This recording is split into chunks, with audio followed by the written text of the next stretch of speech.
আমার মনতৃষা দাস পরিবারের সকল বন্ধুকে জানাই শুভ রাখি পূর্ণিমার অনেক অনেক শুভেচ্ছা, অভিনন্দন ও ভালোবাসা। আজকে মঙ্গলবার, রাখি পূর্ণিমার পরের দিন ব্লগটা এডিট করছি। আজকের দিনটা কিন্তু আমার কাছে ভীষণ মজার দিন। আমি আমার ছেলে খুব মজা করে কাটিয়েছি। বিয়ের আগে না আমি আমার দাদাকে রাখি পরাতাম আর খুব আশায় থাকতাম আমার দাদা আজকে আমাকে কি উপহার দেবে। তো ভীষণ আনন্দে দিনগুলো কাটতো। কিন্তু এখন যেহেতু বিয়ে হয়ে অনেক দূরে চলে এসেছি, সেইভাবে এই দিনগুলোতে আর সেইভাবে মজা করতে পারি না। তবে চেষ্টা করি ভাইফোঁটার দিনটা যেন মিস না হয়। সেই দিনটা আমরা যে দিন যেমনই পড়ুক না কেন, আমরা সকলেই চেষ্টা করি, মানে সব বোনেরাই, কাকিমা, বড় মার মেয়েরা, তো সবাই মিলে ওই দিনটা একসাথে সব দাদাদের সাথে কাটাতে।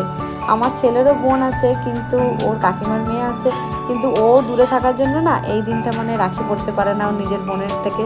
ওর মনটা ভীষণ খারাপ থাকতো।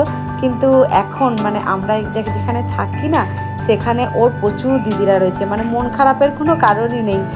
প্রথম ছোট ছিল যখন, তখন খুব মন খারাপ হতো, মা আমাকে কেউ রাখি পরাচ্ছে না। কিন্তু মানে ওটা শোনার পর যখন একবার ওর দিদিরা শুনেছিল যে অদ্রিজ কাঁদছে, তো সেই থেকে যে ওরা মানে ভাইয়ের হাতে ওরা রাখি পরায়, সেটা আজও ওরা বলেনি। তো আজকের দিনটা আমি আমার বান্ধবী অর্চনার বাড়িতেই রাখি উৎসব দিনটা পালন করছি। ওর মেয়ে আছে, তারপরে আমার আরও এক বান্ধবী আছে সুমন ভাবি, ওর মেয়েও আজকে আমার ছেলে, তারপরে আরও বেশ কিছু ছেলে রয়েছে, তাদেরকেও ওরা পড়াবে। ওর দিদিরা কিন্তু ভীষণ ভালো, একদমই বোন না থাকার দুঃখ অনুভব করতে দেয় না। তো অদ্রিজ হচ্ছে ওর দিদিদের জন্য দুটো ব্যাগ উপহার দিয়েছে। আর ওরাও হচ্ছে সব ভাইদের জন্যই নতুন নতুন টি শার্ট কিনেছে। তো ওরা যে যার নিজের জামা পরে গিয়েছিল, কিন্তু আমরা ঠিক করলাম যে না, যেহেতু নতুন নতুন টি শার্টগুলো দিদিরা কিনেছে, তো আজকে ওরা ওই নতুন টি শার্ট পরেই দিদিদের কাছ থেকে রাখি পরবে। তো প্রত্যেকেই এসে নতুন নতুন টি শার্টগুলো পরে নিয়েছে, আর দিদিরা খুব সুন্দর ভালোবেসে ওদের হাতে রাখি বেঁধে দিচ্ছে। তোমরা বিশ্বাস করবে না, মানে ঝগড়াও প্রচুর করে, আবার ওদের মধ্যে ভালোবাসাও রয়েছে। আমি আর আমার ছেলে তো আজকের দিনটা ভীষণ মজা করে আমি কাটিয়েছি।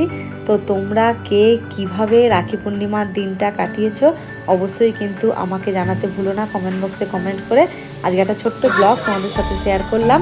যদি ভালো লেগে থাকে তাহলে অবশ্যই বলবো পেজটা ফলো করে, ভিডিওটা শেয়ার করে পাশে থাকার জন্য। আজকে এখানেই শেষ করলাম, টাটা। সকলে ভালো থাকবে, সুস্থ থাকবে, আবার তোমাদের সাথে দেখা হবে পরের আরেকটি ব্লগে।